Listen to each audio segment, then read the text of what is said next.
Good morning guys. बहुत बहुत स्वागत है आप सभी का हमारे इस यूट्यूब चैनल पर और हमारे इस प्लेटफॉर्म पर। दोस्तों, आज है 19 मई 2021 और हम देखेंगे 19 मई का करंट अफेयर। जैसा कि आप सभी जानते हैं, मैं दिव्या आप सभी के साथ जुड़ती हूँ करंट अफेयर के सेशन में। आज का करंट अफेयर हम जो है कि कवर करेंगे, सारे क्वेश्चंस कवर करेंगे। और ये जो सेशन है सभी एग्ज़ाम के लिए इम्पॉर्टेंट है। आप किसी भी एग्ज़ाम की तैयारी कर रहे हो, ये आपके लिए इम्पॉर्टेंट हो जाता है, क्योंकि हर एग्ज़ाम में अब करंट अफेयर बहुत अधिक पूछा जाने लगा है। आप भी एग्ज़ाम देते हैं, देखते होंगे कि करंट अफेयर के क्वेश्चंस या फिर करंट अफेयर का जो वेटेज है वो ज़्यादा होता है। तो आप सभी को वेल प्रिपेयर रहना है करंट अफेयर के लिए। डेली करंट अफेयर का जो वीडियो है वो ज़रूर से देखना है। तो चलिए स्टार्ट करते हैं आज का सेशन।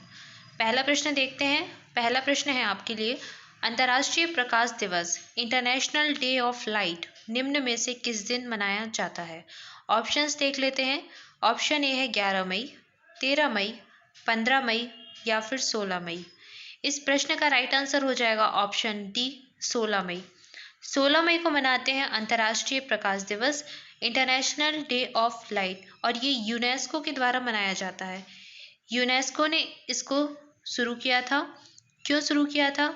ये दिवस एक वर्षगांठ के रूप में मनाया जाता है, क्योंकि इसी दिन यानी कि 16 मई 1960 में एक प्रसिद्ध भौतिक शास्त्री हैं, इंजीनियर हैं, थियोडोर मैनन, टी मैनन के नाम से भी याद रख सकते हैं, थियोडोर मैनन। इन्होंने लेजर के पहले सफल जो परीक्षण है या लेजर का पहला सफल संचालन हुआ था इसी दिन, तो उसी की वर्षगांठ के रूप में मनाया जाता है अंतर्राष्ट्रीय प्रकाश दिवस। और ये दिवस है, इसका उद्देश्य है विज्ञान, कला, संस्कृति, शिक्षा और सतत विकास में प्रकाश की भूमिका का जश्न मनाना। तो इन सभी क्षेत्रों में प्रकाश की क्या भूमिका है, लाइट की क्या भूमिका है, तो इसी सब को बताने के लिए ये दिवस मनाते हैं। हर वर्ष मनाते हैं 16 मई के दिन। ठीक है, कब? 16 मई 1960 को क्या हुआ था? जो थियोडोर मैनन थे, उन्होंने लेजर का पहला सफल संचालन किया था। ठीक है, तो ऑप्शन डी इस प्रश्न का राइट आंसर हो जाएगा 16 मई। आइए बढ़ते हैं आगे, देखते हैं अगला प्रश्न। अगला प्रश्न भी दिवस से संबंधित है। विश्व उच्च रक्तचाप दिवस, वर्ल्ड हाइपरटेंशन डे, निम्न में से किस दिन मनाया जाता है? ऑप्शन है 17 मई, 15 मार्च, 12 अगस्त या फिर 20 जनवरी। इस प्रश्न का राइट आंसर हो जाएगा ऑप्शन ए, 17 मई। 17 मई को मनाते हैं वर्ल्ड हाइपरटेंशन डे या फिर विश्व उच्च रक्तचाप दिवस। उच्च रक्तचाप क्या होता है? बीपी। आप सभी जानते हैं, बीपी के नाम से तो सब जानते होंगे ना, ब्लड प्रेशर। तो उच्च रक्तचाप होता है हाइपरटेंशन यानी कि बीपी, और ये दिवस मनाया जाता है 17 मई को। क्यों मनाते हैं? अगर बीपी से रिलेटेड है तो इसी के लिए जागरूकता फैलाने के लिए मनाते होंगे, लोगों को बताने के लिए कि वो बीपी से कैसे बचें, किन चीज़ों पर कंट्रोल करें ताकि यह उनको ना हो। बीपी यानी कि उच्च रक्तचाप को साइलेंट किलर के नाम से भी जाना जाता है। क्यों? क्योंकि एक ऐसी बीमारी है जिसका सालों साल तक पता नहीं चलता है, बरसों तक लोगों को पता ही नहीं चलता है कि उनको ये बीमारी है और इसके लक्षण उनको दिखाई नहीं देते। तो इसी उद्देश्य के साथ, ताकि लोग अपनी चीज़ों पर, अपनी जीवन शैली में सुधार लाएं, उसके लिए मनाया जाता है। उसी चीज़ के लिए जागरूकता प्रदान करने के लिए, ताकि लोग अपनी बुरी आदतों जैसे कि शराब पीना, आलसी दिनचर्या और वसायुक्त भोजन करना, ऑयली खाना खाना, तला हुआ खाना खाना, मसालेदार भोजन, धूम्रपान, मोटापा, अधिक वजन, इन सब चीज़ों को छोड़ने के लिए प्रोत्साहित हो सके। तो ये दिवस मनाते हैं। और इस वर्ष की थीम इम्पॉर्टेंट हो जाएगी आपके लिए, 2021 की थीम है, नोट कर लीजिए। थीम क्या है? विश्व उच्च रक्तचाप दिवस की थीम है अपने रक्तचाप को सटीक रूप से मापना, इसे नियंत्रित करना, लंबे समय तक जीवित रहना। Major your blood pressure accurately, control it and live longer. तो ये 2021 की थीम हो जाएगी। आप सिंपली याद रख लीजिए, लिव लॉन्गर एक्यूरेटली, 2 वर्ड याद रख लीजिए। तो आपसे अगर ऑप्शन में ये आएगी तो आपसे ईजिली बन जाएगी। ठीक है, तो इस प्रश्न का जो राइट आंसर है ऑप्शन ए है। अच्छा, नॉर्मल जो है ब्लड प्रेशर कितना होता है? सामान्य स्थिति का ब्लड प्रेशर होता है 120/80। ठीक है ना, तो ऑप्शन ए इस प्रश्न का राइट आंसर है, 17 मई। आइए बढ़ते आगे, देखते हैं अगला प्रश्न। अगला प्रश्न है आपके लिए, आंध्र प्रदेश सरकार ने कोरोना की वजह से अनाथ बच्चों को कितने लाख रुपए देने की घोषणा की है? ऑप्शन है 12 लाख, 10 लाख, 15 लाख रुपए या फिर 18 लाख रुपए? इस प्रश्न का राइट आंसर हो जाएगा ऑप्शन बी, 10 लाख रुपए। आंध्र प्रदेश की सरकार कोरोना के कारण जो भी बच्चे हैं जो अनाथ हो गए हैं तो उनको 10 लाख रुपए प्रदान करेगी। तो कोरोना की वजह से जिन बच्चों के माता पिता नहीं रहे, जिनका निधन हो गया है, तो ऐसे बच्चों को आंध्र प्रदेश की सरकार के द्वारा 10 लाख रुपए दिए जाएंगे और ये रुपए एफडी के रूप में रहेंगे। कैसे रहेंगे? एक फिक्स डिपॉजिट सावधि जमा के रूप में ये रुपए रहेंगे। और ये बच्चे जब 25 साल के हो जाएंगे या 25 वर्ष उम्र के हो जाएंगे अधिक के, तो ये बच्चे ये रुपए निकाल पाएंगे, इनका उपयोग कर पाएंगे। और तब तक क्या होगा? इन रुपए पर जो ब्याज मिलेगा, यानी कि 10 लाख रुपए की एफडी पर जो ब्याज मिलेगा, उस ब्याज को इनको दिया जाएगा, या तो बच्चों को दिया जाएगा या इनके जो अभिभावक होंगे जो इनकी देखभाल कर रहे होंगे उनको हर महीने प्रदान किया जाएगा।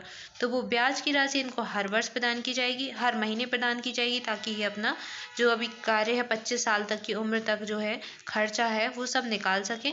और जो ये रुपए हैं फिक्स्ड डिपॉजिट के रूप में जो 10 लाख की रकम रहेगी वो उन्हें 25 वर्ष की उम्र होने के बाद मिल जाएगी।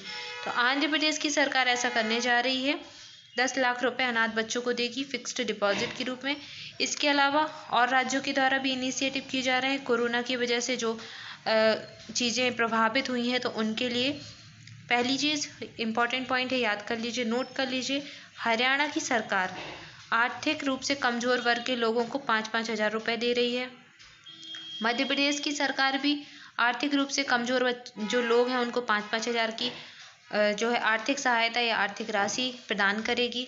इसके बाद दिल्ली की सरकार, जो दिल्ली के मुख्यमंत्री हैं अरविंद केजरीवाल, उन्होंने हाल ही में घोषणा की थी कि वो कोरोना संकट की वजह से जो भी बच्चे हैं जो अपनी पढ़ाई नहीं कर पा रहे हैं, जिनकी पढ़ाई प्रभावित हुई है, और जो बुजुर्ग हैं जो अकेले रहते हैं, जिनके बच्चे विदेशों में चले गए हैं या फिर जॉब करते हैं या नहीं हैं, जो अकेले हैं बुजुर्ग, ऐसे बुजुर्गों का खर्चा उठाएगी। तो बच्चों की पढ़ाई का खर्चा दिल्ली सरकार उठाएगी और बुजुर्गों का खर्चा भी दिल्ली सरकार उठाएगी। तो दिल्ली से याद रखना है।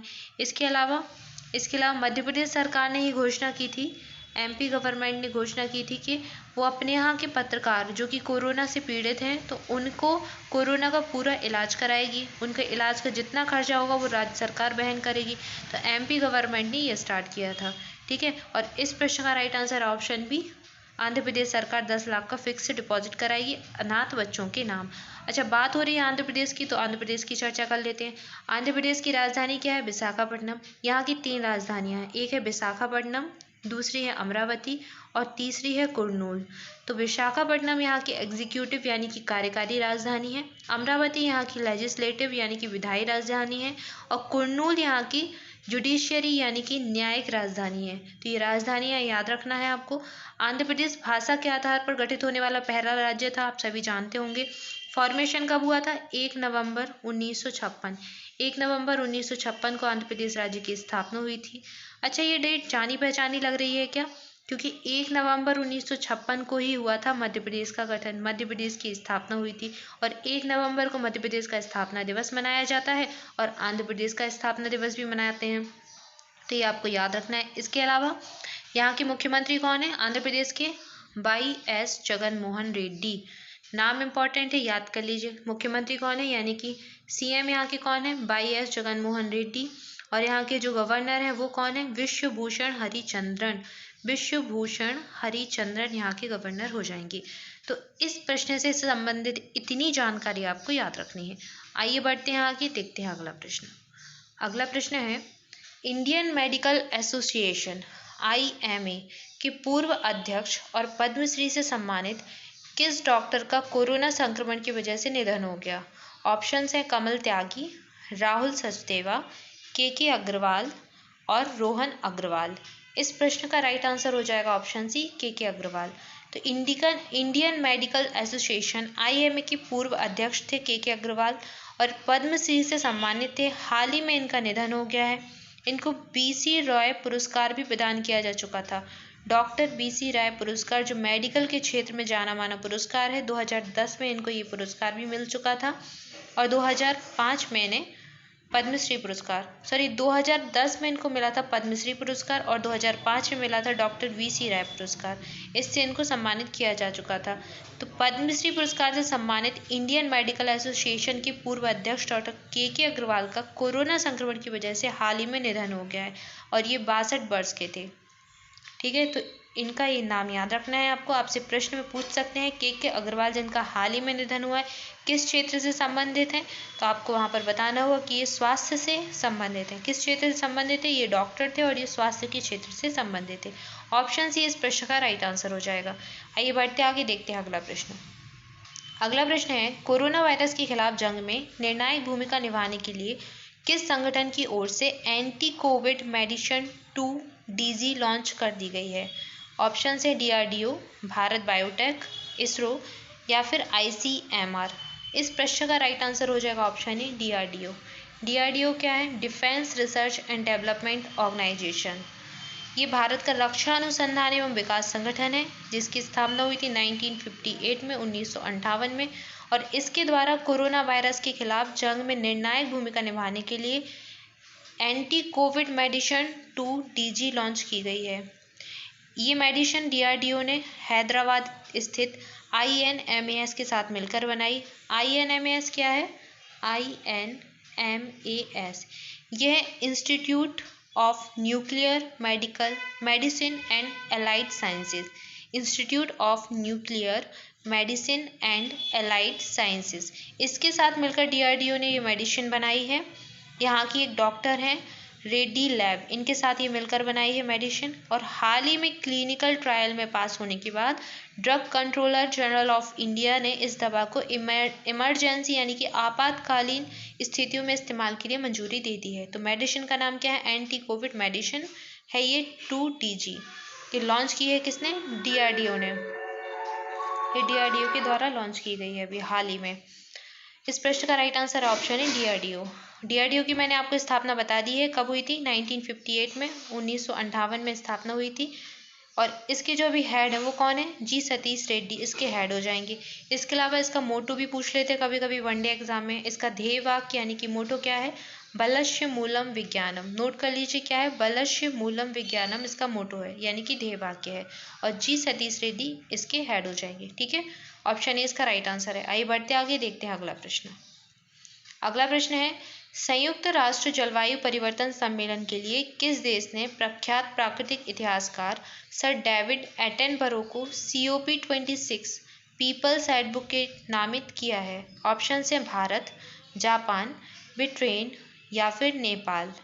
तो संयुक्त राष्ट्र जलवायु परिवर्तन सम्मेलन है, उसने ब्रिटेन के प्राकृतिक इतिहासकार हैं सर डेविड एटनबरो, तो इन्हें COP26 पीपल एडवोकेट नामित किया गया है। ये ब्रिटेन से बिलोंग करते हैं, सर डेविड एटनबरो। ब्रिटेन के प्रधानमंत्री बोरिस जॉनसन ने कहा कि सर डेविड एटनबरो जलवायु परिवर्तन के लिए काम करने वाली और भावी पीढ़ियों के लिए पृथ्वी को बचाने के अपने जुनून और ज्ञान से ब्रिटेन के और दुनिया भर के लाखों लोगों को प्रेरित कर चुके हैं, इसीलिए इनको नियुक्त किया गया है, COP26 पीपल एडवोकेट नामित किया गया है। कहाँ के हैं? ब्रिटेन के। नाम याद रखना है आपको, डेविड एटनबरो कहाँ के हैं? ब्रिटेन के हैं। ऑप्शन सी इस प्रश्न का राइट आंसर हो जाएगा। आइए बढ़ते आगे, देखते हैं अगला प्रश्न। अगला प्रश्न है, नए निर्देशों के अनुसार कोविशील्ड वैक्सीन की दूसरी खुराक अब कितने दिनों के बाद दी जाएगी? ऑप्शन से 60 दिन, 30 दिन, 40 दिन या फिर 84 दिन। इस प्रश्न का राइट आंसर हो जाएगा ऑप्शन डी 84 दिन। तो नए निर्देश जारी किए गए हैं और अब कोविशील्ड की जो वैक्सीन अभी लगाई जा रही थी उसकी जो दूसरी खुराक है वो 84 डेज यानी कि 84 दिनों के बाद दी जाएगी। इससे पहले कितने दिन के बाद दी जाती थी? इससे पहले इसकी जो सीमा थी 45 दिन थी। 45 डेज के बाद 30 से 45 दिन के बाद इसकी दूसरी खुराक दी जाती थी, और इसकी समय सीमा बढ़ाकर अब कर दी है 84 दिन। ठीक है, कोविशील्ड ये वैक्सीन किसने बनाई है? तो कोविशील्ड वैक्सीन को बनाया है, इसका निर्माण किया है सीरम इंस्टीट्यूट ने ऑक्सफोर्ड यूनिवर्सिटी के साथ मिलकर। और सीरम इंस्टीट्यूट भारत का इंस्टीट्यूट है, भारत में स्थित है, और इसका जो हेडक्वार्टर है वो कहाँ पर है, पुणे में है। तो ये पुणे में स्थित है और यहाँ से ही इस वैक्सीन का निर्माण करता है। इसके हेड कौन है, इसके हेड भी है पुणे वाला। पुणे कहाँ पर स्थित है, तो पुणे शहर स्थित है महाराष्ट्र में और वहाँ है सीरम इंस्टीट्यूट और वहीं से होता है इस वैक्सीन का निर्माण, कोविशील्ड। तो भारत में वर्तमान में ये वैक्सीन उपयोग में लाई जा रही है कोरोना के मरीजों के लिए, कोरोना के रूप में, वैक्सीन के रूप में। और इसके अलावा किस वैक्सीन का यूज़ हो रहा है, तो पहली ये हो जाएगी कोविशील्ड। इसके अलावा कोवैक्सीन का यूज़ हो रहा है ना, कोवैक्सीन का यूज़। इसका निर्माण किसने किया है, इसका निर्माण किया है भारत बायोटेक। भारत बायोटेक जो कि भारत की ही कंपनी है, उसके द्वारा कोवैक्सीन का निर्माण हो रहा है। इसके अलावा स्पुतनिक 5 को भी मंजूरी मिल चुकी है, ये भी भारत में आ चुकी है और इसका उपयोग भी भारत में वैक्सीन के रूप में किया जा रहा है। ठीक है। इसके अलावा मॉडर्ना अमेरिका की वैक्सीन है, अमेरिका की कंपनी ने बनाई है, उसका उपयोग भी आपातकालीन स्थितियों में भारत में किया जाएगा। तो इतनी वैक्सीन है जिसका उपयोग भारत में किया जा रहा है। ठीक है। और इस प्रश्न का राइट आंसर था ऑप्शन डी 84। आइए देखते हैं अगला प्रश्न। अगला प्रश्न है, कुंडोली प्रस्तावित आरक्षित वन जहां हाल ही में 18 हाथियों की मृत्यु हुई किस राज्य में स्थित है। ऑप्शन है असम, मिजोरम, पश्चिम बंगाल या फिर कर्नाटक। इस प्रश्न का राइट आंसर है ऑप्शन ए असम। तो कुंडोली आरक्षित वन असम में स्थित है, असम राज्य के वन है। हाल ही में यहाँ पर 18 जो हाथी हैं उनकी मृत्यु की सूचना मिली थी, 18 हाथियों की मृत्यु हो गई थी। असम राज्य की ये वन है, असम राज्य में स्थित है। और इन जो हाथी हैं इनका जब पोस्टमार्टम किया गया तो सामने आया कि इनकी मृत्यु की जो वजह थी वो आसमान की बिजली थी, यानी आसमानी बिजली की वजह से इनकी मृत्यु हो गई। अब बात हो रही है असम की, तो असम पे चर्चा कर लेते हैं। असम की राजधानी क्या है, असम की राजधानी दिसपुर। असम में अभी हाल ही में चुनाव हुए थे और यहाँ पर मुख्यमंत्री नियुक्त हुए हेमंत बिस्वा शर्मा। कौन, हेमंत बिस्वा शर्मा यहाँ के मुख्यमंत्री बने हैं और इनको शपथ दिलाई थी यहाँ के राज्यपाल ने। उनका नाम इम्पॉर्टेंट हो जाता है, नाम क्या है, जगदीश मुखी। क्या नाम है, जगदीश मुखी यहाँ के राज्यपाल हैं, तो इनका नाम याद रखना है आपको। इसके बाद दूसरा ऑप्शन है मिजोरम। मिजोरम की राजधानी क्या है, आइजॉल। मिजोरम की राजधानी हो जाएगी आइजॉल। यहाँ के मुख्यमंत्री कौन है, यहाँ के मुख्यमंत्री हैं जोरामथंगा। क्या, जोरामथंगा यहाँ के मुख्यमंत्री हो जाएंगे। यहाँ के जो राज्यपाल है वो कौन है, PS श्रीधरन। कौन है, PS श्रीधरन। तो इनका नाम आप श्रीधरन भी याद रख सकते हैं। इसके बाद चर्चा कर लेते हैं पश्चिम बंगाल। हाल ही में चुनाव हुए, ममता बनर्जी यहाँ की CM बनी और यहाँ की राजधानी क्या है, कोलकाता। कोलकाता यहाँ का सबसे बड़ा शहर भी है और यहाँ के राज्यपाल कौन है, जगदीप धनखड़। ममता बनर्जी को जिन्होंने शपथ दिलाई वो हैं जगदीप धनखड़, तो इनका नाम याद रखिए। इसके बाद कर्नाटक। कर्नाटक की राजधानी क्या है, कर्नाटक की राजधानी बेंगलुरु है। कर्नाटक के मुख्यमंत्री कौन है, BS येदुरप्पा। और यहाँ के जो राज्यपाल हैं वो कौन है, वजुभाई बाला। कौन, वजुभाई बाला BBB, ये यहाँ के राज्यपाल हो जाएंगे। तो इस प्रश्न से संबंधित इतनी जानकारी आपको याद रखनी है। ठीक है। आइए बढ़ते हैं आगे, देखते हैं अगला प्रश्न। अगला प्रश्न है, व्यक्तिगत संगठनों से मिलने वाली सहायता को ट्रैक करने के लिए किस संस्था ने एक समर्पित पोर्टल कोवैड स्थापित किया है। तो आपसे पूछा जा रहा है कोवैड जो पोर्टल है वो किसका है, किसने स्थापित किया। ऑप्शन है महिला आयोग, नीति आयोग, स्वास्थ्य विभाग या फिर सूचना विभाग। इस प्रश्न का right answer option B NITI Aayog. तो ये नीति आयोग का पोर्टल है। नीति आयोग ने कोवैड पोर्टल स्थापित किया है, किस लिए, जो व्यक्तिगत संगठन होते हैं, जो संस्थाएं होती हैं जो सहायता प्रदान कर रही हैं कोविड के लिए, कोरोना के लिए राशि प्रदान कर रही हैं, उसी को ट्रैक करने के लिए इसको स्थापित किया गया। इस पोर्टल को नाम याद रखना है, कोवैड किसका है, नीति आयोग का। बात कर लेते हैं नीति आयोग की। नीति आयोग क्या है, भारत का थिंक टैंक है जो कि भारत की पॉलिसीज़ बनाता है। स्थापना कब हुई थी, इसका गठन हुआ था 1 जनवरी 2015 को। बहुत इंपॉर्टेंट डेट है ये, बहुत पूछी जाती है, याद कर लीजिए। 2015 में इसका गठन हुआ था। फुल फॉर्म आ जाता है इसका, फुल फॉर्म क्या है, national institution for transforming India. N से नेशनल, I से इंस्टीट्यूट, फॉर T से ट्रांसफॉर्मिंग और I से India. National institute for transforming India इसका फुल फॉर्म हो जाएगा। 2015 में इसका गठन हुआ था और इसके हेड कौन होते हैं, इसके हेड है भारत के प्रधानमंत्री। आगे भी मैंने ये दिया है, फुल फॉर्म है ये, मैंने आपको बता ही दिया है। 1 जनवरी 2015 में फॉर्म्ड हुआ था। गवर्नमेंट ऑफ इंडिया की ये पॉलिसीज़ बनाता है, जो नीतियाँ हैं वो गवर्नमेंट की वो यही बनाता है, नीति आयोग। अच्छा, इसकी स्थापना किसकी जगह पर हुई थी? इसका गठन हुआ था योजना आयोग की जगह। पहले था योजना आयोग, उसकी जगह पर उसको खत्म करके बनाया गया था, उसको डिसॉल्व करके बनाया गया था नीति आयोग। योजना आयोग क्या करता था? योजना आयोग था प्लानिंग कमीशन। भारत की जो प्लानिंग होती थी, भारत की जो पंचवर्षीय योजनाएं थी, वो योजना आयोग के द्वारा बनाई जाती थी। इसको खत्म कर दिया गया तो भारत में पंचवर्षीय योजनाएं बनना भी खत्म हो गई। ठीक है, तो अब बनती हैं भारत में नीतियां, यानी कि जो पॉलिसीज हैं वो बनाता है नीति आयोग। तो नीति आयोग एक पॉलिसी मेकर के रूप में काम करता है। ठीक है, पॉलिसी बनाने का काम करता है। और योजना आयोग क्या करता था? प्लानिंग कमीशन था। तो यही इसमें डिफरेंस है, ये भी याद रखिए। हेडक्वार्टर है इसका न्यू दिल्ली में। प्राइम मिनिस्टर ने इसको बनाया था, नरेंद्र मोदी ने इसको बनाया था डिसॉल्व करके प्लानिंग कमीशन की जगह पर। और इसके चेयरपर्सन कौन है? भारत के प्रधानमंत्री ही होते हैं। अभी वर्तमान में है नरेंद्र मोदी, तो नरेंद्र मोदी इसके चेयरपर्सन हो जाएंगे। ठीक है, और 22 चेयरपर्सन कौन है? 22 चेयरपर्सन है राजीव कुमार, इनका नाम भी याद रखिए। तो इस प्रश्न से संबंधित इतनी जानकारी याद रखनी है। आइए देखते हैं अगला प्रश्न। अगला प्रश्न है, द क्राइस्ट चर्च कॉल किस देश की पहल है? ऑस्ट्रेलिया, न्यूजीलैंड, रूस या फिर कुवैत? इस प्रश्न का राइट आंसर हो जाएगा न्यूजीलैंड। तो ये न्यूजीलैंड की एक पहल है क्या ये क्राइस्ट चर्च? ये क्राइस्ट चर्च एक तरीके का सम्मेलन है जो कि न्यूजीलैंड के द्वारा कराया जाता है। न्यूजीलैंड के पीएम है जैसिंडा अर्डन। कौन है? Jacinda Ardern. तो इन्होंने 2019 में ये सम्मेलन जो है प्रारंभ किया था, एक शिखर सम्मेलन है।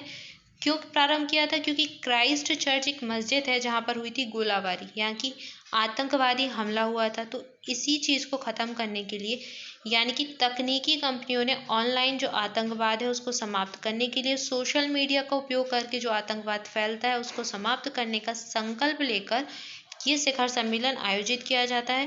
तो ये एक वैश्विक पहल है जिसकी दूसरी वर्षगांठ अभी मनाई जा रही है। तो यहाँ के पीएम अर्डन ने एक आभासी शिखर सम्मेलन को हाल ही में संबोधित किया, इसलिए ये रहा चर्चा में। द क्राइस्ट चर्च कॉल, नाम याद रखना है, कहाँ से संबंधित है? न्यूजीलैंड से। न्यूजीलैंड के पीएम का नाम याद रख लीजिए। यहाँ के पीएम कौन है? Jacinda Ardern. कौन है? जैसिंडा अर्डन यहाँ के पीएम हो जाएंगे। ठीक है, आपसे सिर्फ ऐसे पूछ सकते हैं कि द क्राइस्ट चर्च कॉल है क्या? तो ये एक शिखर सम्मेलन है। ठीक है, कॉन्फ्रेंस टाइप की है। कहाँ से संबंधित है? न्यूजीलैंड से संबंधित है। तो ये वर्ड्स आपको याद रखने हैं। ऑप्शन बी इस प्रश्न का राइट आंसर हो जाएगा। आइए बढ़ते आगे, देखते हैं अगला प्रश्न। आज के लिए आपका प्रश्न है, हाल ही में किस राज्य ने wild life institute of India द्वारा डिज़ाइन किए गए मोबाइल एप्लीकेशन का उपयोग कर बंदर की जनगणना की है? ऑप्शन है हरियाणा, हिमाचल प्रदेश, पंजाब या फिर उत्तर प्रदेश। इस प्रश्न का राइट आंसर आपको कमेंट बॉक्स में करना है। आप सभी स्टूडेंट आंसर करने की कोशिश करें, और जो बच्चे डेली करंट अफेयर का वीडियो देखते हैं उनसे ये प्रश्न का आंसर ईजिली बन जाएगा, क्योंकि ये प्रश्न मैं आपको पढ़ा चुकी हूँ। तो आपको डेली करंट अफेयर का वीडियो देखना है और रिवीजन भी करते जाना है। So thank you guys for watching this video. मिलते हैं नेक्स्ट वीडियो में। आप सभी अपने घर पर रहें, सुरक्षित रहें और पढ़ाई करते रहें। और हाँ दोस्तों, अगर आप पहली बार चैनल पर आए हैं तो चैनल को सब्सक्राइब करना बिल्कुल ना भूलें।